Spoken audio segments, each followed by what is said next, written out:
बच्चों, इस वीडियो में हम पढ़ने वाले हैं chapter 1 electric charges and fields का टॉपिक इलेक्ट्रिक फील्ड लाइंस। इससे पहले के टॉपिक्स की वीडियोस का लिंक और यहाँ साइड में जो आपको नोट्स दिख रहे हैं इनके पीडीएफ का लिंक बच्चों आपको डिस्क्रिप्शन में मिल जाएगा।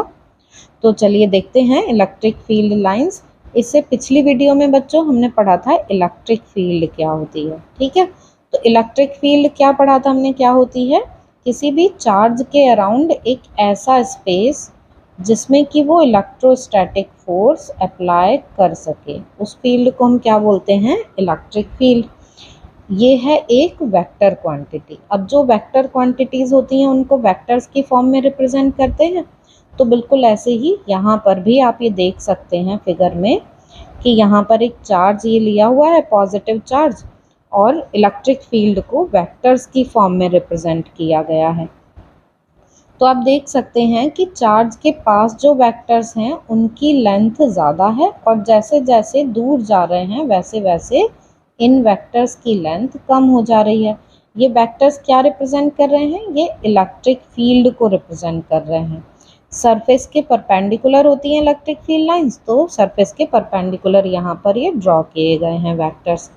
ठीक है, तो इलेक्ट्रिक फील्ड की डायरेक्शन प्लस से आउटवर्ड होती है, ये भी हमने लास्ट वीडियो में पढ़ लिया था, जैसा कि यहाँ पर भी एरोज रिप्रेजेंट कर रहे हैं। तो बस आपको यहाँ पे क्या ध्यान देना है कि ये जो लेंथ यहाँ पर वेक्टर्स की कंटिन्यूसली डिक्रीज होती जा रही है, ये शो कर रही है कि इलेक्ट्रिक फील्ड जो कि एक वेक्टर क्वांटिटी है उसका मैग्नीट्यूड डिक्रीज होता जा रहा है। मीन्स यहाँ पर इलेक्ट्रिक फील्ड ज़्यादा है, उससे कम यहाँ पर है, उससे कम यहाँ पर है, क्योंकि हर एक पॉइंट पर चार्ज के अराउंड इलेक्ट्रिक फील्ड होगी। ये पढ़ा था ना हमने। तो हर एक पॉइंट पर इलेक्ट्रिक फील्ड को डिफाइन किया जा सकता है। तो किस पे डिपेंड करती है इलेक्ट्रिक फील्ड? आर पे। ये सब हमने लास्ट वीडियो में पढ़ लिया था। तो आर की वैल्यू जैसे जैसे इंक्रीज होगी वैसे वैसे इलेक्ट्रिक फील्ड की वैल्यू डिक्रीज होती चली जाएंगी। ठीक, अब बात आती है कि इलेक्ट्रिक फील्ड लाइंस क्या होती हैं। तो बच्चों, अगर इन सारे वेक्टर्स को हम ऐसे ज्वाइन कर दें तो आपको एक ये सिंगल लाइन मिल रही है ना, यही है इलेक्ट्रिक फील्ड लाइंस। अब आप देखेंगे कि इस लाइन पर यहाँ पे कौन सी डायरेक्शन है इलेक्ट्रिक फील्ड की? ये है। यहाँ पे कौन सी है? ये है। यहाँ पर कौन सी है? ये। तो इलेक्ट्रिक फील्ड लाइंस क्या हैं? इलेक्ट्रिक फील्ड लाइंस ऐसी इमेजिनरी लाइंस हैं जो कि इलेक्ट्रिक फील्ड की डायरेक्शन को रिप्रेजेंट करती हैं किसी भी पॉइंट पर। तो अब यहाँ पे जैसे कि हम ये लिखा हुआ देख रहे हैं कि हमने जब इन वेक्टर्स को ज्वाइन कर दिया तो क्या अब इलेक्ट्रिक फील्ड स्ट्रेंथ जो है, इलेक्ट्रिक फील्ड के बारे में हमारी जो नॉलेज है उसके मैग्नीट्यूड के बारे में, तो क्या वो हमें नहीं मिल पाएगी?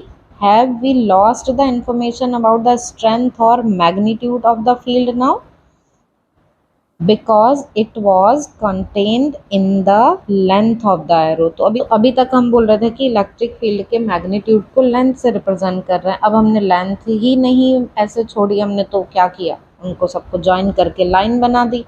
तो क्या अब भी हम इलेक्ट्रिक फील्ड के मैग्नीट्यूड या उसकी स्ट्रेंथ को फाइंड कर सकते हैं? तो बिल्कुल फाइंड कर सकते हैं, ऐसे ज्वाइन करने से कोई फर्क नहीं पड़ेगा। Now magnitude of field is represented by the density of field lines। अब density of field line का मतलब है कि हम equal area ड्रॉ कर लें। जैसे हमने यहाँ पर एक equal area, जैसे हमने ये कुछ एरिया यहाँ पर ड्रॉ किया, अब इतना ही बिल्कुल एरिया हम कहीं और ड्रॉ कर लें। तो अब हम देख रहे हैं कि यहाँ पर तो 1 2 3 लाइन ये क्रॉस कर रही हैं इसको, लेकिन यहाँ पे 1 ही लाइन क्रॉस कर रही है। मीन्स सेम एरिया से पास होने वाली लाइंस का जो नंबर है वो डिक्रीज हो गया। Means per unit area number of field lines decrease हो गई। तो डेंसिटी जो है या स्ट्रेंथ है या मैग्नीट्यूड है इलेक्ट्रिक फील्ड का वो भी डिक्रीज हो गया। तो जैसे जैसे इलेक्ट्रिक फील्ड लाइंस ये आउटवर्ड डायरेक्शन में अगर हैं तो हम अगर इनसे दूर जाते जाएंगे तो फिर हम ये देखेंगे कि इलेक्ट्रिक फील्ड की स्ट्रेंथ डिक्रीज होती चली जाएगी। जैसे हमने ये कुछ लाइन यहाँ पे और ड्रॉ कर ली हैं, तो अभी यहाँ 1 2 3 4 5 यहाँ से क्रॉस हो रही हैं, लेकिन यहाँ पर 1 2 3 लाइन्स ही क्रॉस हो रही हैं। मीन्स जो स्ट्रेंथ है इलेक्ट्रिक फील्ड की वो डिक्रीज हो गई। तो जैसे जैसे दूर जाएंगे हम प्लस चार्ज से, वैसे वैसे इलेक्ट्रिक फील्ड डिक्रीज होती जाएगी। ये हमको समझ में आ गया।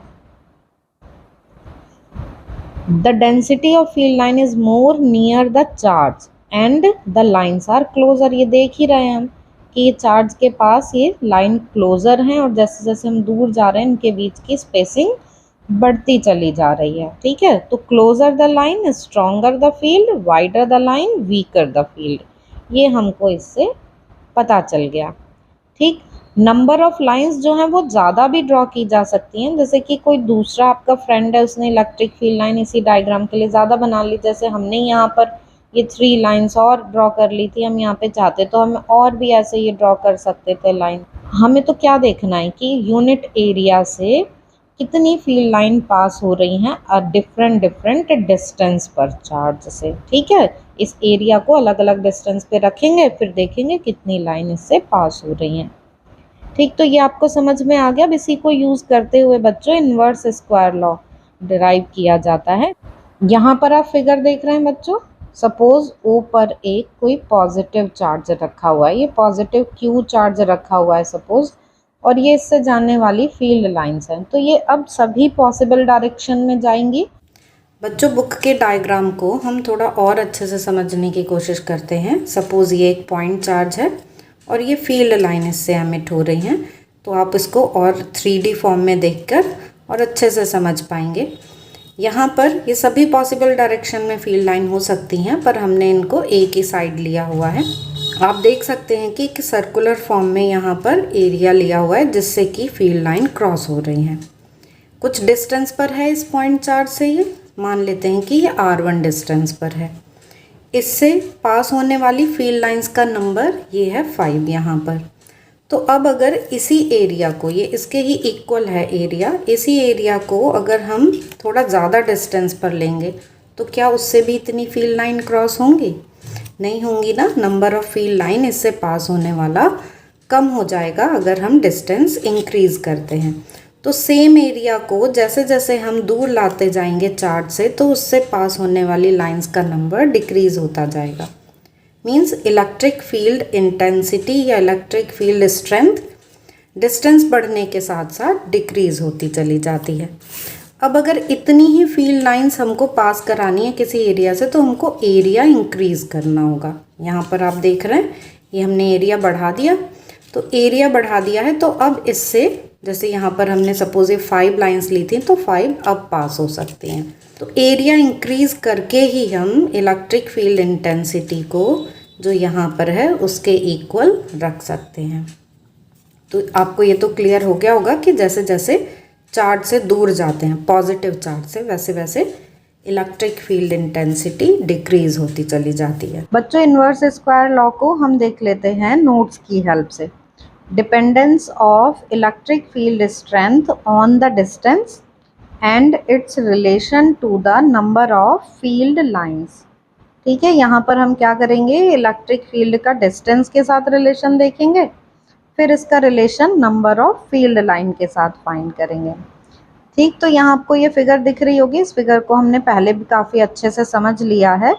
यहाँ पर ये जो डेल्टा ओमेगा है ये है सॉलिड एंगल। जैसे कोन में एंगल बनता है, जैसे बर्थडे कैप होती है कोन शेप की होती है ना, या आइसक्रीम के कोन होते हैं, तो वो सब सॉलिड एंगल बना रहे होते हैं। मतलब सपोज हमने एक ये ऐसे सर्कल लिया हुआ है, इस सर्कल के हमने 2 पॉइंट्स ले लिए, ये पॉइंट सेंटर पे कुछ एंगल बना रहे हैं, इसको हमने बोल दिया कि ये एंगल बन रहा है सपोज डेल्टा थीटा। ठीक है, तो हम ये पी पी डैश बोल रहे हैं, तो पी पी डैश क्या है, ये है आर्क, ये हो गया एंगल, और ये जो डिस्टेंस है ये सेंटर से, ये है रेडियस। तो हमने फॉर्मूला पढ़ा हुआ है, angle is equal to arc upon radius. अब हमारे फिगर में ये जो डेल्टा ओमेगा है ये क्या है, ये सॉलिड एंगल है ना, ये कोन शेप में है, तो इसलिए इसी फॉर्मूले को थोड़ा चेंज कर लेते हैं। डेल्टा थीटा की जगह हम लिखेंगे डेल्टा ओमेगा, और आर्क रिप्लेस हो जाता है बाय एरिया, और रेडियस जो है इसको हम लिखते हैं आर स्क्वायर। तो 2 डायमेंशन में हम ये फॉर्मूला यूज़ करते हैं किसी प्लेन के लिए, 3 डायमेंशन में हम ये फॉर्मूला यूज़ करेंगे। मतलब हमारा यहाँ पे जो केस है 3 डायमेंशन वाला, उसमें हमको ये फॉर्मूला यूज़ करना है। इससे हमारे पास आ गया एरिया, ये जो एरिया है ना area A is equal to r square into delta omega, solid angle into r square is equal to area. तो अब देखते हैं कि हम इन्वर्स स्क्वायर लॉ कैसे फाइंड करेंगे। यहाँ पर बच्चों सर्कुलर सरफेस ली है जिससे कि suppose n number of field line cross हो रही हैं। अब n number of field lines he suppose किसी दूसरे एरिया से जो R2 डिस्टेंस पर है उससे क्रॉस हो रही है। मीन्स यहाँ से यहाँ तक की डिस्टेंस तो हो गई R1 और यहाँ से यहाँ तक की डिस्टेंस हो गई R2। तो R1 की वैल्यू OP1, R2 की वैल्यू OP2 ये आ गई है। अब हमें ये पता है कि n तो सेम है दोनों के लिए, ठीक है। तो अब हम एरिया कैसे फाइंड करें, यहाँ पर P1 P2 दोनों सरफेसेस के लिए हम एरिया इसी फॉर्मूले से निकाल लेते हैं, इस वाले फॉर्मूले से। तो area is equal to r square into solid angle. अब P1 के लिए area A1 is equal to R1 square delta omega. Similarly P2 के लिए area A2 is equal to R square R2 square delta omega. अब n तो दोनों के लिए सेम है, तो हम यहाँ पर इलेक्ट्रिक फील्ड डेंसिटी निकाल लेते हैं। कैसे, n तो दोनों के लिए सेम है तो n अपॉन P1 का एरिया और n अपॉन P2 का एरिया, ठीक है। तो इससे हमारे पास आ जाएगा ये E1 और इससे हमारे पास आ जाएगा E2, ठीक। तो number of field lines cutting unit area, unit area means एक तरीके से हम यहाँ पर इलेक्ट्रिक फील्ड डेंसिटी निकाल रहे हैं कि यूनिट एरिया में से कितनी इलेक्ट्रिक फील्ड लाइन पास हो रही हैं P1 और P2 के लिए। तो E1 की वैल्यू आ गई n upon R1 square delta omega, समझ आ गया आपको। फिर ऐसे ही P2 के लिए निकाला तो E2 is equal to n upon R2 square delta omega. अब इन दोनों को हम डिवाइड कर देते हैं इसको, तो strength of electric field at P1, strength of electric field at P2 ये आ जाएगा। अब यहाँ हमने डिवाइड किया, n से n कैंसिल हो गया, डेल्टा ओमेगा से डेल्टा ओमेगा कैंसिल हो गया। तो E1 upon E2, E1 upon E2 की वैल्यू आ गई R2 square upon R1 square. अब आप देख रहे हैं कि इनमें क्या इनवर्स रिलेशन है, ऐसे दिख रहा है ना, इनवर्स रिलेशन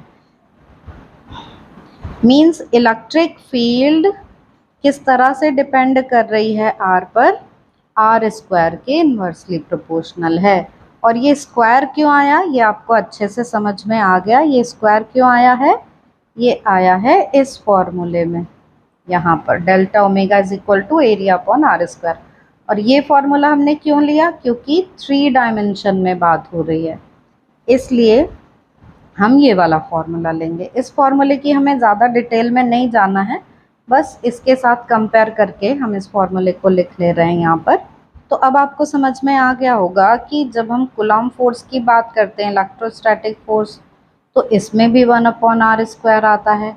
जब हम बात करते हैं ग्रेविटेशनल फोर्स की तो इसमें भी R स्क्वायर आता है। जब हम बात करते हैं मैग्नेटिक फोर्स की तो उसमें भी R स्क्वायर आता है। तो ये सभी इन्वर्स स्क्वायर लॉ फॉलो कर रहे हैं, मीन्स जहाँ पर भी किसी भी तरह की फील्ड होगी, जैसे ये तो इलेक्ट्रिक फील्ड है, ऐसे ही मैग्नेटिक फील्ड, ऐसे ही ग्रेविटेशनल फील्ड होती है, तो जहाँ पर भी कोई फील्ड होगी तो वहाँ पर इन्वर्स स्क्वायर लॉ फॉलो होता है।